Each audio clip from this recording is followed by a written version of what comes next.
मैं हूं मुक्ता दीक्षित एस्ट्रोलॉजर। आज हम बात करेंगे भगवान श्री कृष्ण के शीश पर विराजित सुशोभित मोर पंख की। भगवान श्री कृष्ण मोर पंख को आखिर अपने सिर पर धारण किए हुए रहते हैं, क्योंकि मोर पंख और मोर सबसे ज़्यादा पवित्र संसार में माना जाता है। सरस्वती माता हों, लक्ष्मी माता, इंद्र भगवान, कार्तिकेय भगवान, गणेश जी, सभी जो रहते हैं किसी न किसी रूप में मोर पंख का उपयोग करते हैं। जितना ही सुंदर मोर पंख है उतने ही अधिक लाभ और फायदेकारी इसके गुण रहते हैं। तो दोस्तों, मोर पंख के अनेक नामों से इसका उपयोग किया जाता है। मोर पंख जो रहता है, मोर को हम पिकॉक बोलते हैं, मोर बोलते हैं, मयूर बोलते हैं। यह बहुत ही सुंदर पक्षी है और सनातन काल से जो है हमें देखने को मिल रहा है, क्योंकि मोर की पंख से बड़े बड़े ग्रंथ लिखे गए हैं। क्योंकि पहले ज़माने में हमारे जैसे पेन आदि नहीं चलते थे, तो मोर की जो पंख रहते थे उनसे कलम बना करके बड़े बड़े ग्रंथों की रचना की गई। भगवान श्री कृष्ण अपने मस्तक पर इसे धारण करते हैं। अब हम देखते हैं कि ये किस प्रकार से मोर पंख काम करता है। तो मोर पंख के विषय में कहा गया है कि इसमें नवग्रहों का भी वास होता है। जिसके घर में बहुत अधिक नवग्रह की पीड़ा हो, कलह हो, अशांति हो, उसको अपने घर में शुभ मुहूर्त में अवश्य ही मोर पंख स्थापित करना चाहिए। देवता की जो देवताओं को हवा की जाती है, पंखा झुलाया जाता है, उसमें भी पवित्र मोर पंख के पंखों का ही उपयोग किया जाता है।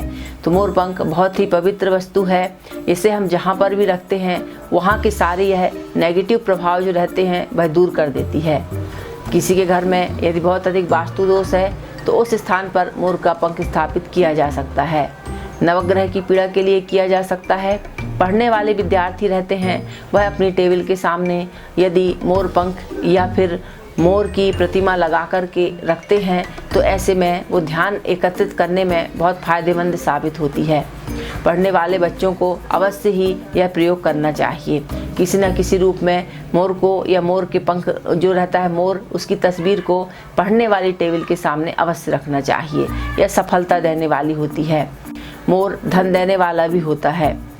मोर जो रहता है अनेक प्रकार से नकारात्मक शक्तियाँ यदि आपके घर में विराजमान हैं तो यह दूर करता है, क्योंकि मोर पंख जहाँ रहता है वहाँ से नेगेटिव एनर्जी अपने आप चली जाती है और सकारात्मक ऊर्जाओं का प्रादुर्भाव हो जाता है। मोर पंख जो रहता है बहुत ही अधिक शुभ चिन्ह माना गया है। हम सदैव भगवान कृष्ण की मूर्ति में इसे देखते हैं। मोर पंख विद्या और धन भी प्रदान करता है। माता लक्ष्मी जी को जो है इसको अर्पित किया जाता है और साथ ही साथ धन स्थान पे भी रखने के शास्त्रों में निर्देश दिए गए हैं।